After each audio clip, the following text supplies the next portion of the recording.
وحده والصلاة والسلام على من لا نبي بعده أما بعد فأعوذ بالله من الشيطان الرجيم بسم الله الرحمن الرحيم ولنبلونكم بشيء من الخوف والجوع ونقص من الأموال والأنفس والثمرات وبشر الصابرين. وقال النبي صلى الله عليه وسلم أخلص دينك يكفيك العمل القليل.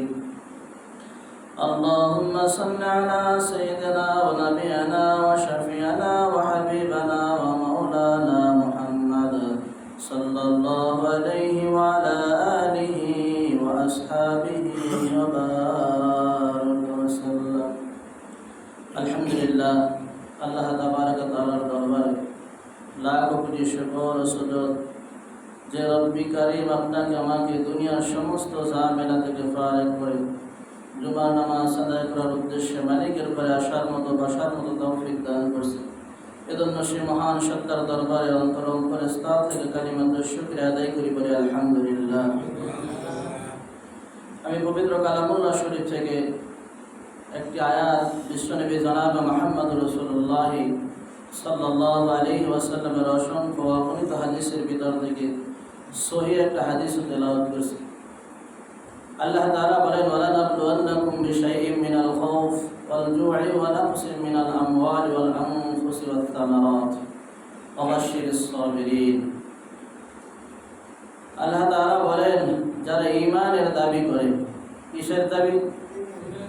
যারা ঈমানের দাবি করে বলে আমরা মুমিন, আমরা মুসলমান, শুধু মুখে মুসলমান বললে কাজ হইতো না, কাজে কর্মে সব কিছুর ভিতর তোমার মুসলমানের পরিচয় থাকতে হবে। কথা ঠিক ঠিক।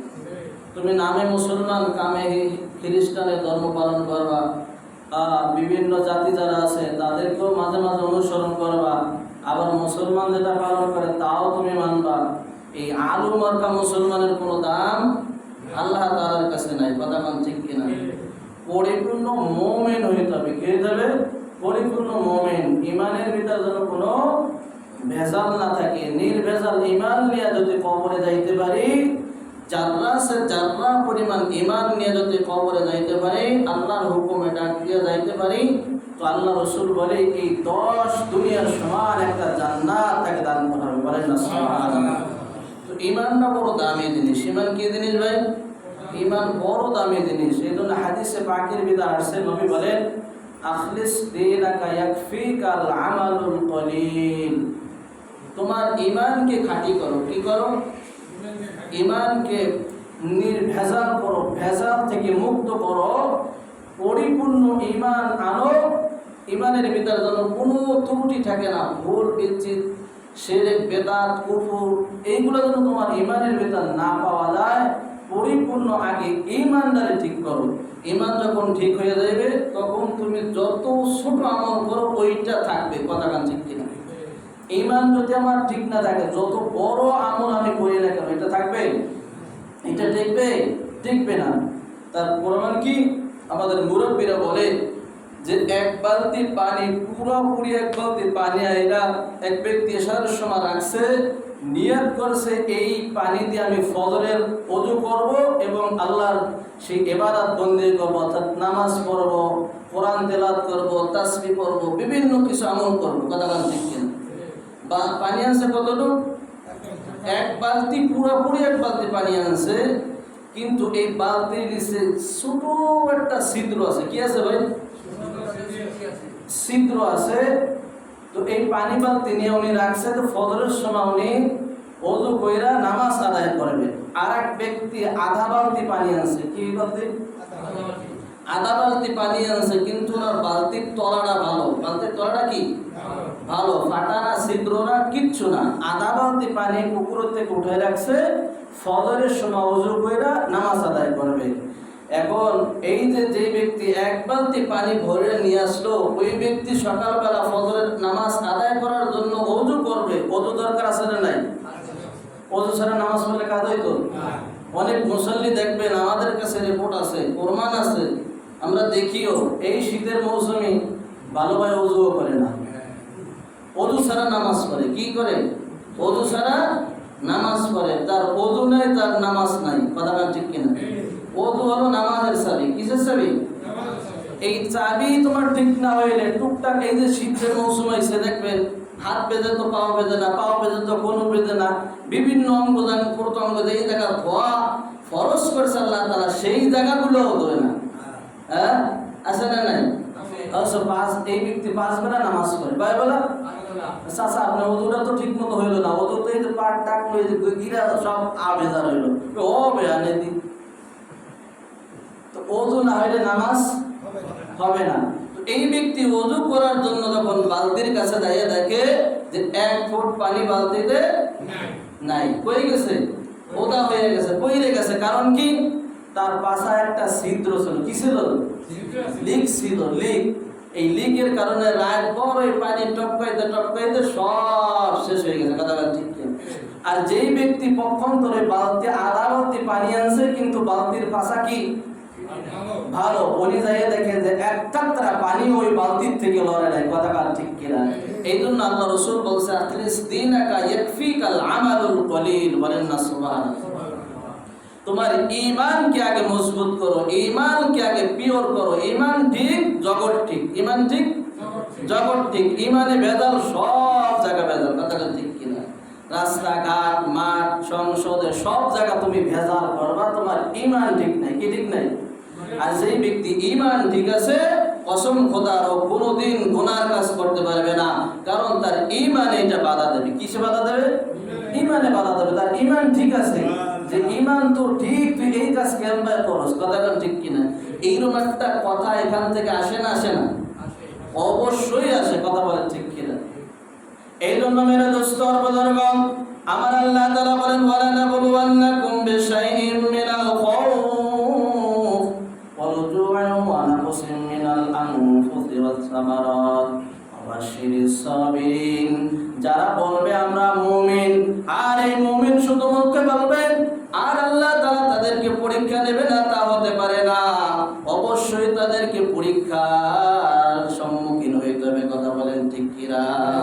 আল্লাহ তাআলা বলতেছে আল্লাযী খালাকাল মাউতা ওয়াল হায়াতা লিয়াবলুয়াকুম আইয়ুকুম আহসানু আমালা। আল্লাহ তাআলা হায়াত এবং মওত এই দুই বস্তু দিয়ে আল্লাহ তাআলা বান্দাকে বানায়া বান্দাকে দুনিয়ায় আগে পাঠাইছে। কথা ঠিক কিনা? আল্লাহ আগে আনছে মওত, তারপর হলো হায়াত। এর দ্বারা বুঝাইলো কি ভাই, দুনিয়া আমরা যতদিন থাকি আর না থাকি কেউ কিন্তু আমরা বাঁচতে পারবো না। মৃত্যু একদিন আসবেই, এইটাই বাস্তবতা। দুনিয়ার থেকে একদিন আপনার আমার চলে যেতে হবে। কথা ঠিক কিনা? অদস্ত ওই দুনিয়া থেকে আসার পরে কবরে যাব, কবরে হিসাব নিকাশ আছে। আল্লাহু আকবার। পুলসিরাতের হিসাব নিকাশ আছে, হাসরের ময়দানে হিসাব নিকাশ আছে। আল্লাহ তাআলা বলেন আল্লাহ আমাদেরকে কত ভালোবাসেন, কত ইহসান করেন। আল্লাহ তাআলা বানায়া বলছে বান্দা আমি কিন্তু তোমাদেরকে পরীক্ষা করব। বলেন না সুবহানাল্লাহ।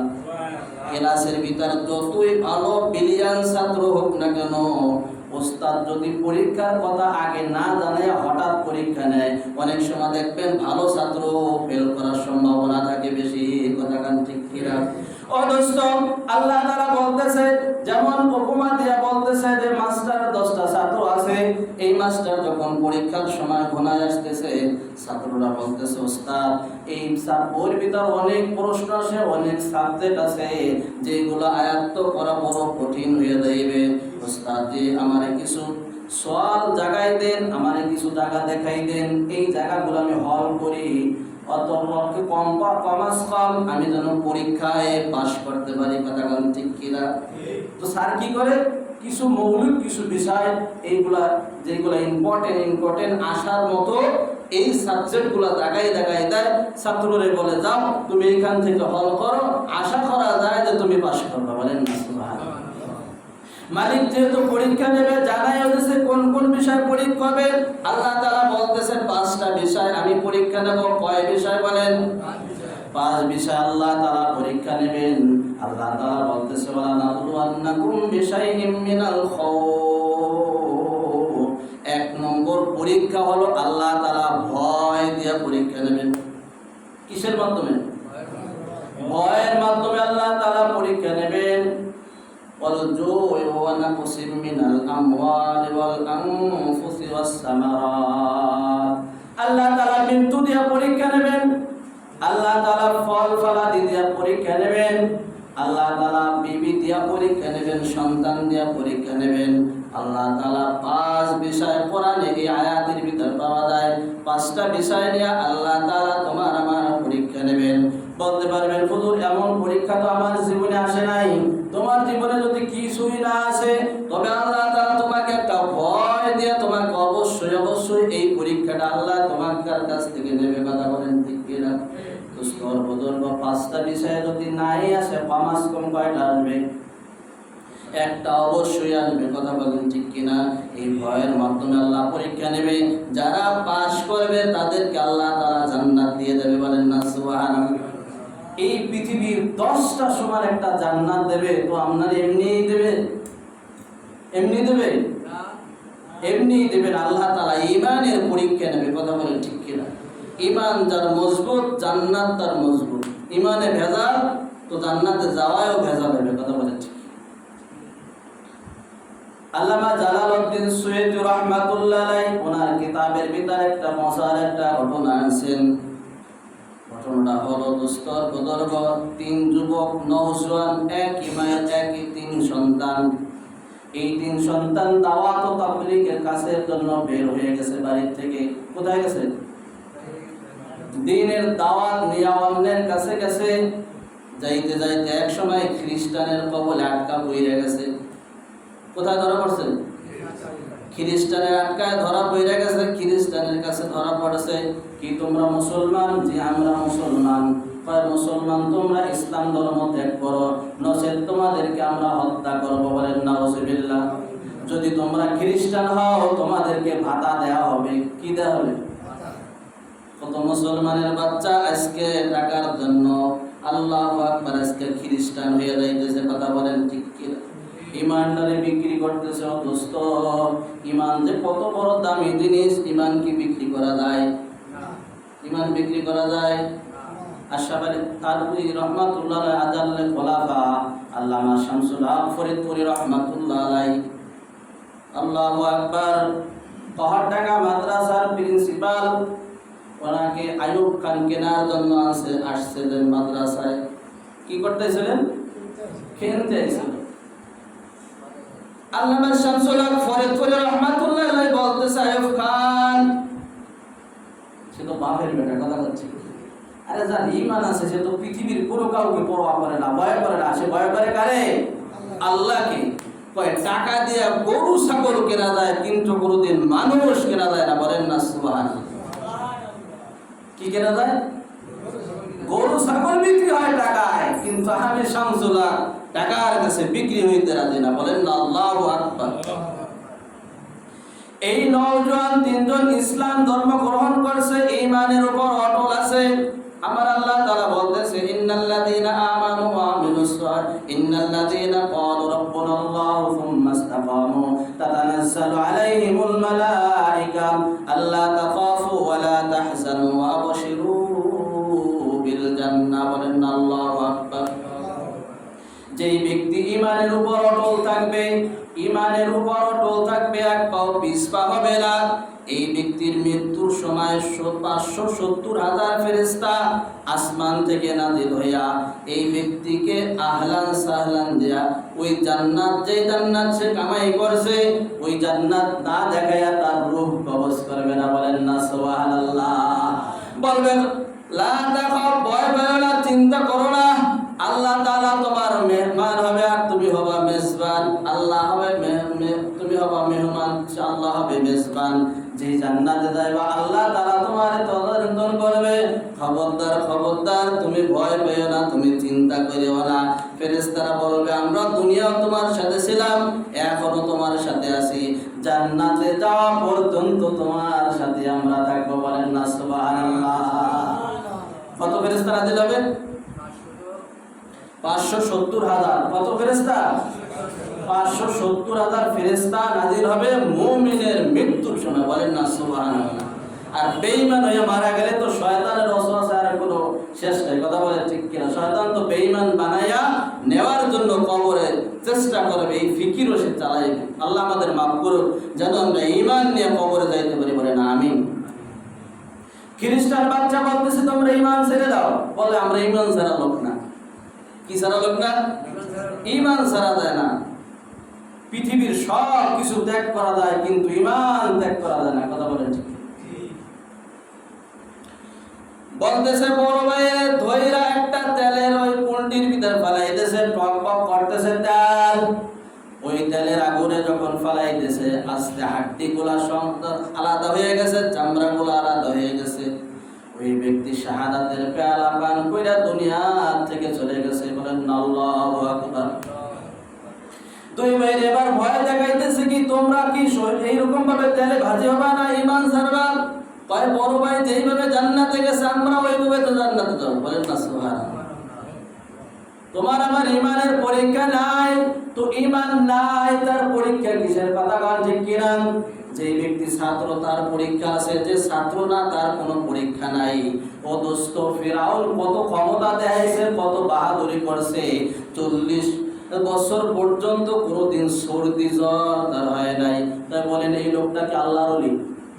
হ্যাঁ, এই ব্যক্তির উপর তো স্বয়ং আমার আল্লাহ নারাজ, রসুল নারাজ। কথা বলেন ঠিক কিনা? অদস্তর বদরবাসকে আমাদের ঈমান দুর্বল, তাই পরীক্ষা আসে না। যদি ঈমান পোক্ত থাকতো অবশ্যই পরীক্ষার সম্মুখীন হইতে হবে। কথা বলেন ঠিক কিনা? বলে বড় ভাই যেভাবে শহীদ হয়েছে আমরাও শহীদ হব। এবার ছোট ভাই মেজ ভাই ওইভাবে হাত পা বাইন্ধা আবার তেলের ডেক্সির ভিতর ফেলাই দিয়েছে। আবার হাড্ডিগুলো আলাদা হয়ে গেছে, মাংসগুলো আলাদা হয়ে গেছে। শাহাদাতের পেয়ালা পান কইরা দুনিয়া থেকে চলে গেছে। এবার ছোট ভাইরে যখন ফালাবে বলতেছে তুমি ঈমান ছাড়বা না, তেল গ্রহণ করবা। কয় আমার দুই ভাই যেইভাবে জান্নাতে গেছে আমি ওইভাবে জান্নাতে যাব। বলেন আল্লাহু আকবার। এবার ওই ছোট ভাইয়ের হাত পাও যখন বাঁধতেছে, তখন এক অগ্নি পূজক আসছে। এক অগ্নি পূজক এসে বলতেছে, খ্রিস্টান বাচ্চা আপনি কি করতেছেন? মুসলমানদেরকে তেলে জ্বালাইলে তো জান্নাতে চইরা যায়। কোথায় যায়? খবরদার খবরদার, এদেরকে তেলে পোড়ানো যাবে না, শরীরে চলানো যাবে না। এদেরকে কি করতে হবে? এদের দিয়ে গুনাহ করাইতে হইবে। কি করাবে? গুনাহ করাইলে এমনি এমনি ঈমান দুর্বল হয়ে যাইবে। কে দেবে? ঈমান দুর্বল হয়ে যাইবে। অগ্নি পূজকরে বলতেছে, বাদশা ডাকতে বলতেছে কে করাবে গুনাহ? কয় আমি করাবো পাপ। কয় আমার কি লাভ? আমি করাবো পাপ, আমার কি লাভ? কয় তুমি যদি পাপ করাও তোমার মেডেল দেওয়া হবে। কি দেওয়া হবে? তোমাদেরকে পুরস্কার করা হবে। এই রাজত্বর অর্ধেক তোমাকে লেখা দেওয়া হইবে। যাও তোমার প্রমুখ মহলটা আমি দিয়ে দেবো তোমাকে। এবার বলছে যে বাদশা আপনি নিশ্চিত থাকেন, এই যুবকরে আমি তার কলঙ্কে চরিত্রের ভিতরে দাগ লাগাবো। কারণ আমার একটা অপূর্ব সুন্দরী মেয়ে আছে, কন্যা আছে। এই কন্যার সাথে এই মেয়েকে এক রুমে 40 দিন আমি আটকাই রাখবো। 40 দিন আটকাই রাখলে অবশ্যই অবশ্যই এ গুনাহ করবে। বলেন নাউজুবিল্লাহ। কি করবে? গুনাহ করবে। কয় যাও ঠিক আছে। অগ্নি পূজকরে বলতেছে যাও তোমার মেয়ে আর এই যুবককে একই কামরায় তুমি 40 দিন রেখে দেবা। 40 দিন পরে আমার কাছে খবর নিয়ে আসবে। ও যুবক দেখো তাদের ঈমান কি আর তোমার আমার ঈমান কি? তুমি দাবি করো আমি ঈমানদার, আমি মুমিন, আমি মুসলমান, আর তোমার কোনো পরীক্ষা আমার আল্লাহ নেবে না। তাই হতে পারে না যুবক। অবশ্যই অবশ্যই আমার আল্লাহ তাআলা তোমাকে পরীক্ষা নেবে। কথা বলেন ঠিক কি? আল্লাহ তাআলা এই যুবক আর এই মহিলাকে এক কামরায় এক হুজরায় খ্রিস্টানের নির্দেশে অগ্নি পূজক এই মেয়েটাকে রাইখা দিয়েছে। বলতেছে মা 40 দিন পরে আমি তোমার কাছে আসবো। তুমি কি কি গুনাহ করাইছো এগুলি তুমি লিস্ট করে রাখবা আর আমার কাছে তুমি বর্ণনা করবা। 40 দিনে কিন্তু আমি তোমার কাছে আসবো না।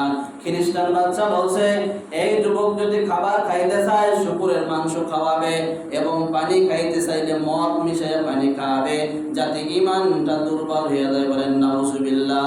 অদস্ত একটা মহলের পিতা এই যুবক আর এই যুবতীর আটকাই তুইছে। আটকাই তোর পরে 40 দিন পরে যায় মা বাপ এবার ডাকতেছে মা আসো তাড়াতাড়ি আসো, এবার কি কি গুনাহ করাইছো আমারে বলো। এবার মেয়েটা মাথা নিচে দিয়া বলতেছে, বাবা আমি কোনো গুনাহ করাইতে পারি নাই, যুবকের চরিত্রে আমি কোনো দাগ লাগাইতে পারি নাই। বলেন আল্লাহু আকবার। বাবা আমার এই যুবকের কাহিনী দেখা, এই দৃশ্য দেখা, অলৌকিক ঘটনা দেখা আমার ভিতর বাবা ঈমান আইয়া গেছে, আমার ভিতর ঈমান ঢুকে গেছে।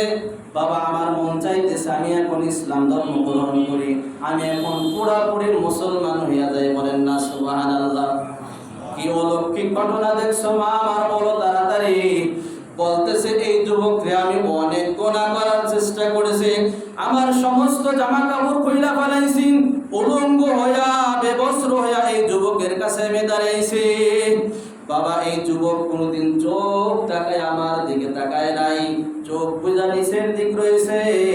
বলতেছে, হে যুবক তুমি আমার দিকে একটু তাকাই দেখো আমি কত সুন্দরী, আমার জন্য কত যুবক পাগল, তুমি একবার একটু আমার দিকে তাকাও। কয় না না, আমি এই চোখ দিয়ে তোমার দিকে তাকাবো না, কারণ এই চোখ দিয়ে আমার রবের দিদার করব। বলেন না সুবহানাল্লাহ। বাবা আমি অত চেষ্টা করছি, আমি বেহুশ হইয়া পড়ে রয়েছি, আমার উলঙ্গ দেহ দেহা মনে করছি যে যুবক আসবে যৌবনের তাড়নায়। না বাবা না না, গভীর রাত যখন হয় যুবক যায় নামাজ বিছায়া জেলখানার ভিতর আল্লাহর সাথে পিরিত শুরু হয়ে যায়, আর এমন ভাবে ইবাদত করে আল্লাহু আকবার। ইবাদত গুলো আমি শুধু তাকাই দেখি, যখন খোদার সময় হয় এই যুবক এমন সুন্দর সুন্দর ফল খায়, যেই ফল আমি জীবনে কোনোদিন দেখি নাই। আমি যুবককে জিজ্ঞাসা করলাম, যুবক সব কিছু তালাবদ্ধ, বিল্ডিং এর ভিতর কোথাও একটা ছিদ্র নাই, কোথার থেকে এই নাচ নেয়ামত আসে, কিভাবে তোমাকে খানা কে দেয়? হাদা বিন ফাদলি রব্বি। বলেন আল্লাহু আকবার। এইগুলা হলো আমার রবের পক্ষ থেকে আমার জন্য মেহমানদারি। বাবা 40 দিন পর্যন্ত এত চেষ্টা করছি এই যুবকের, কিন্তু কোনো গুনাহ করাইতে পারি নাই। বাবা বলতেছে, মেয়ে তোমার বর্ণনা শুনা তো আমার মুসলমান হইতে মনে চাইতেছে। তো আর 1 নম্বর কারণ, আগে এই যুবকরে জালিমের জেলখানা থেকে বের করতে হবে। কথা বলেন ঠিক কিনা? আগে জালিমের জেলখানা থেকে রাতে বের করে যুবকরে বের করে নিয়ে আসি। যুবকরে যখন বের করে নিয়ে আসছে, যুবক এবার সামনে হাঁটতেছে, মেয়ে এবং বাবা পিছনে হাঁটতেছে।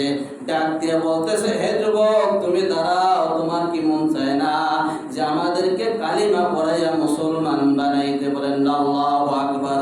কারণ মুসলমানের জামাতের সহিত আল্লাহর রহমত থেকে আল্লাহ তাআলা থাকে। আমরা তো এখনো খ্রিস্টান, আমাদের না জানি আল্লাহ তাআলা কোন সময় ধইরা বালায়। তো আমরা চাই তোমার হাতে কালিমা পড়া মুসলমান হইয়া যাইব। ও দোস্তর বুজুর্গ, এই কিতাবের ভিতর লিখতেছে যে এই যুবক এই মেয়ে এবং বাবাকে মুসলমান বানাইতেছে। বলেন না সুবহানাল্লাহ।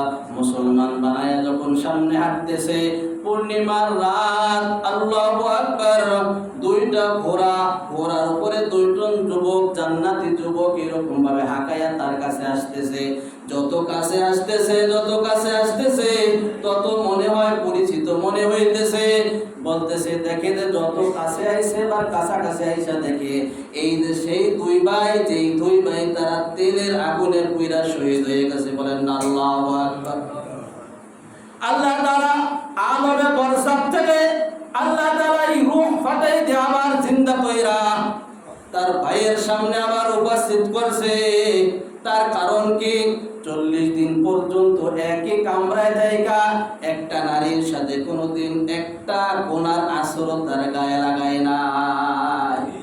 এই জন্য দোস্তর বুজুর্গ, আমার আল্লাহ রাজি হয়ে গেছে আলমে বরসাত থেকে এই রূহ 2টা নিয়ে আইসা আপন ভাই, একই মায়ের সন্তান, এক মায়ের অন্য ভাই পাঠাইলেও পারতেন আমার আল্লাহ।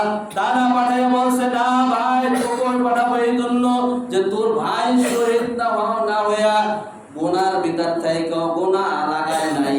এর জন্য আমি আল্লাহ তাআলা খুশি হইয়া তোদেরকে যে জান্নাত দিছি, এর চাইতে দামি জান্নাত ওই যুবককে দিছি। বলেন না সুবহানাল্লাহ। ও দোস্ত দেখেন, শহীদ হইয়া যে জান্নাত পাইছে, এর থেকে বড় জান্নাত পাইছে গুনার ভিতর থাইকা গুনাহ না কইরা। বলেন না সুবহানাল্লাহ। এই জন্য দুনিয়া একটা গুনার জায়গা। কিসের জায়গা? এটা গুনার বাজার। এটা কিসের বাজার? দুনিয়া এটা গুনার বাজার। হাটে যাবেন, মাঠে যাবেন, ঘাটে যাবেন, যেখানে যাবেন, চতুর্দিকে গুনার আসবাব শুধু ছড়ানো। কথা ঠিক কিনা? আপনি গুনাহ না করতে চাইলেও অটোমেটিক গুনাহ হয়ে যাবে। এই গুনাহ থেকে বাঁচবেন কিভাবে? বাঁচার রাস্তা কি? আমাদের মুরব্বীরা বলেন যে তুমি দুনিয়ায় থাকবা 22 মাস যেইভাবে থাকো ওইভাবে থাকবা। তো কিরকম থাকে? 22 মাস থেকে গভীর মাটির তলে। কথা বলেন ঠিক কিনা? ওই মাটির তলে থাকার পরে যখন 22 মাসটা তোলা হয় তখন ওই 22 মাসের গায়ে কিন্তু এক বিন্দু কাদা থাকে না। থাকে কি? থাকে। থাকে কোথায়? থাকে মাটির ভিতর। গায়ে কি লাগে না? কথা কয় না, কি লাগে না? কাদা লাগে না। ঠিক তুমি দুনিয়ায় থাকবা, দুনিয়ার হাজারো গুনার আসবাব থাকবে, ও মুমিন তোমার গায়ে যেন কোনো গুনাহ না লাগে। কথা বলেন ঠিক কিনা? এই 22 মাসের ইখতিয়ার কইরা তুমি যদি কবরে আসতে পারো, আল্লাহ তাআলা তোমাকে মাফ করে জান্নাত দিয়ে দেবে। বলেন না সুবহানাল্লাহ। শুধু কি যুবকরা ঈমানের পরীক্ষা দিছে? কয় মহিলারা কি পরীক্ষা দেয় নাই? কয় অবশ্যই মহিলারা পরীক্ষা দিছে। কথা কান ঠিক কিনা? হযরত সুমাইয়া রাদিয়াল্লাহু তাআলা আনহা ঈমানের পরীক্ষা দিতে যায় আবু জাহেল বলছে, ঈমান স্যার নইলে কিন্তু তোরে শেষ করে ফেলাবো, যা সম্পত্তি আছে সব কিছু ছিনাই নিয়ে দেব।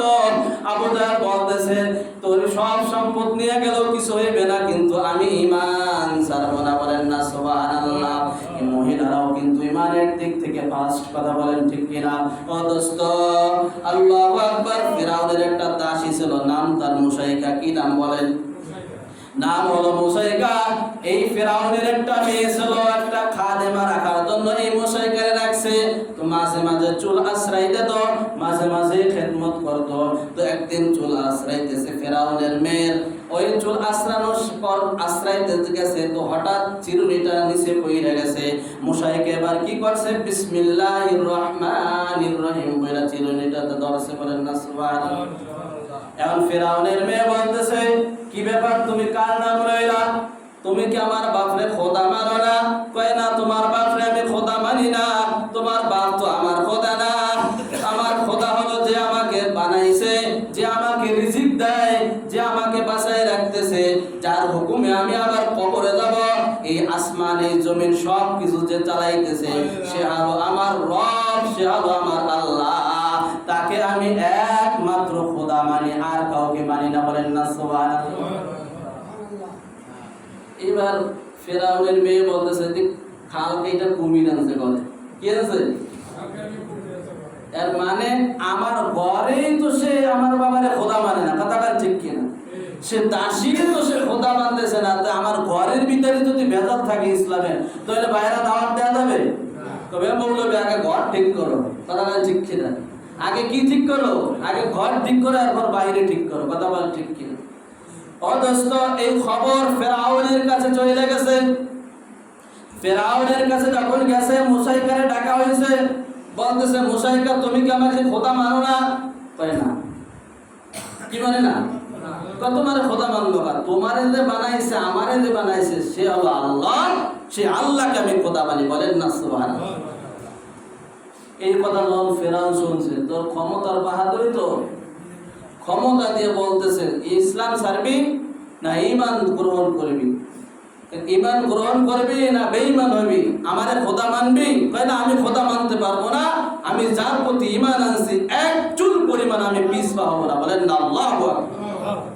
এই জন্য মুমিন যখন মারা যায় তখন 570,000 ফেরেশতা, এটা কোনো মৌলবীর কোনো বানোয়াট কথা না, এটা ডাইরেক্ট কোরআনের কথা। ইন্নাল্লাযীনা ক্বালু রাব্বুনাল্লাহু সুম্মা ইসতাকামু তাতানাজ্জালু আলাইহিমুল মালায়েকা আল্লা তাখাফু ওয়া লা তাহজানু ওয়া আবশিরু বিল জান্নাহ। বলেন না সুবহানাল্লাহ। এটা কোনো মৌলবীর কোনো ফতোয়া না যে আমি ফতোয়া দিলে আপনি মানবেন না, না মানবেন। এই ফতোয়া আল্লাহ তাআলা। কার ফতোয়া? আল্লাহ তাআলা। মুমিন যখন ঈমানের উপর অটল থাকবে, ওর জান কবজ করার সময় 570,000 ফেরেশতা আসমান থেকে অবতীর্ণ হইয়া তার স্বাগতম জানাইয়া ওই জান্নাত, যে জান্নাতের মালিক সে হইছে, সেই জান্নাত দেখাইয়া তারপরে আজরাইল রূহ কবজ করবে। এর আগে আজরাইলের রূহ কবজ করার কোনো হুকুম নাই। বলেন না সুবহানাল্লাহ। এজন্য মুমিন হইতে আমরা রাজি আছি না নাই? আল্লাহ তাআলা কয় ইনশাআল্লাহ অবশ্যই মুমিন হব। ইনশাআল্লাহ মুমিন হওয়ার চেষ্টা করব। যত ফিকির আছে তত ফিকির আমি চালাবো। কথা বলেন ঠিক কিনা? মুমিন হইতে গেলে অনেক ঝামেলা, ওইদিকে আমি যাইব না। তো এই মুশরিকের হাত পা বাঁধা যখন তেলের আগুনের সামনে আনছে, তো ইমান ছাড়বি না, তেল গ্রহণ করবি, কয় 1000 বার তেলের ভিতর ডুবতে আমার কোনো অসুবিধা নেই, বলেন না সুবহানাল্লাহ। এটা হলো ইমানের পরীক্ষা। আজকে আমার বিষয়বস্তু হলো মুমিনের ইমানের পরীক্ষা। কি বললাম? মুমিনের ইমানের পরীক্ষা। এলো হেডলাইন। এটা কি মনে রাখতে হবে? মুমিন হইলে তার অবশ্যই পরীক্ষা দিতে হবে, পরীক্ষা না দিলে তার মুমিন প্রমাণিত হবে না। কথা বলেন ঠিক? মুশরিকাকে যখন হাত পা বেঁধে তেলের ট্যাক্সির কাছে আনছে, আল্লাহু আকবার, মুশরিকা বলতেছে, আমাকে বাদশা ফেরাউন তুমি আমাকে 2 রাকাত নামাজ পড়ার হুকুম দাও, আমাকে 2 রাকাত নামাজ পড়ার সময় দাও। আমি 2 রাকাত নামাজ পড়ে 2 রাকাত নামাজ পড়ে বিন বিন বিন বিন করে মালিকের কাছে কাঁদতেছে আর দোয়া করতেছে। এবার বলতেছে, মুশরিকা তোরে আমি মারবো না। এই মুশরিকার 2টা সন্তান। কয়টা সন্তান বলেন? 2টা সন্তান। এবার মেজো সন্তানটারে বাইন্দা বলতেছে, তুই ঈমান ছাড়বি, নইলে তোর সন্তানকে তেলের আগুনে ফেলাবো। বলতেছে, আমি 1000 বার ঈমানের উপর অটল থাকবো, কিন্তু আমি ঈমান ছাড়বো না। আল্লাহু আকবার। বড় বাচ্চাটারে যখন নাকি তেলের আগুনে ফেলাইছে, সাথে সাথে মুহূর্তের ভিতর হাড্ডিগুলো আলাদা হয়ে গেছে, মাংসগুলো আলাদা হয়ে গেছে, শাহাদাতের পেলা পান কইরা দুনিয়া থেকে চলে গেছে, বলেন না সুবহানাল্লাহ। এবার ছোট বাচ্চাটারে যখন ফেলাবে, এবার মা একটু কান্না করতেছে, কলিজার সন্তান, কলিজার টুকরা আজকা ওই তেলের আগুনে ভাজি হইবে। ছোট সন্তান, দুধের বাচ্চা, এই বাচ্চা জবাব দিতেছে, মা তুমি ভয় পাইও না, তুমি চিন্তা করিও না, ওটা তো তেলের আগুন না, ওটা তো জান্নাতের একটা বাগান। নমরুদ কিন্তু ইব্রাহিম খলিলকে জাহান্নামে পালাইছিল। কথা বল ঠিক কিনা? জাহান্নামে পালাইছিল। আল্লাহর খলিল কি করেছিলেন? আগুন নিয়ে খেলা করছিলেন। তাফসীরের ভিতর আছে, ইতিহাসের কিতাব প্রমাণ করে, পয়গম্বর ইব্রাহিম বলে, আমি তো 40 দিন আগুনের ভিতর ছিলাম, ওই 40 দিন যে পরিমাণ আমি শান্তি দিয়েছিলাম, দুনিয়ায় কিন্তু আর অত শান্তি আমি পাই নাই, বলেন না সুবহানাল্লাহ। কারণ আল্লাহ তাআলা বলেন, হে আগুন খবরদার, কুল্লা ইয়া নারু কুনি বারদাও ওয়া সালামান আলা ইব্রাহিম। এবার মুশরিকার ফালা, বাচ্চাটাও ফালাই দিয়েছে, মুশরিকারও করতেছে, বলছেন, বাচ্চা নামদার, তুমি যেহেতু ছাড়বা না, আমার সন্তানকে ফালাই দিয়েছো, আমাকেও ফালাই দেবা। তোমার কাছে একটা আরজি, আমরা যখন 3টা মেয়ে, মা এবং 2 মেয়ে এবং মা শহীদ হয়ে যাইব, আমাদের হাড্ডিগুলা উঠাইয়া একটা জায়গা দাফন করবা, এইটা তোমার কাছে আমার ওসিয়াত। ঠিক আছে। ফেরাউন এই কথা মানলো, মুশরিকা ওই তেলের আগুন গ্রহণ করলো, আর সাথে সাথে আল্লাহর জান্নাতে চলে গেল, বলেন না সুবহানাল্লাহ। এই হাড্ডিগুলা গুছাইয়া একটা কবরের পাশে রাখছে, এক জায়গা দাফন করছে। আপনার আমার কলিজার টুকরা জনাবে মুহাম্মদুর রাসূলুল্লাহ সাল্লাল্লাহু আলাইহি ওয়াসাল্লাম ওই মিশনের রাস্তা দিয়ে যখন যাইতেছে, মেরাজের রাস্তা দিয়ে যখন যাইতেছে, তখন জান্নাতের হাওয়া আইতেছে, বলেন না সুবহানাল্লাহ। আল্লাহু আকবার। জিবরিলকে জিজ্ঞাসা করতেছে, জিবরিল, জান্নাত এখন অনেক দূরে, আমি জান্নাতে যাওয়ার আগে জান্নাতের ঘেরান আসতেছে, তার কারণ কি? বলতেছে, ইয়া রাসূলুল্লাহ, ইয়া হাবিবাল্লাহ, আপনি তো জানেন না, ফিরাউনের একটা দাসী ছিল, নাম তার মুশরিকা, ঈমানের পরীক্ষা দিতে যাইয়া তেলে ভাজি হইছে, মা এবং 2 সন্তান, এই 2 সন্তান এবং মায়ের হাড্ডিগুলা এই জায়গা আল্লাহ তাআলা জান্নাতের হাওয়া বাতাস সমস্ত জায়গা বহাই দিয়েছে, বলে আল্লাহু আকবার। ও দোস্ত, তুমি আমি যদি ঈমানের পরীক্ষায় অটল থাকতে পারি, আল্লাহ তাআলা 570,000 ফেরেশতা দুনিয়ায় পাঠাইয়া তোমার জান কবজ করবে। কথা বলেন ঠিক? আল্লাহ তাআলা ঈমান নিয়ে কবরে যাওয়ার তৌফিক দান করে, বলেন আমিন। দুনিয়ায় থাকার জায়গা না বাবা, কেউ আমরা থাকতে পারবো না, এটাই বাস্তবতা। তো দুনিয়া যতদিন থাকবো, 5 মাস যেইভাবে চলে, আপনি ওইভাবে ওই তরিকা অবলম্বন করবো, বলেন ইনশাআল্লাহ। আল্লাহ তাআলা আমাদের তৌফিক দান করবেন, আমিন।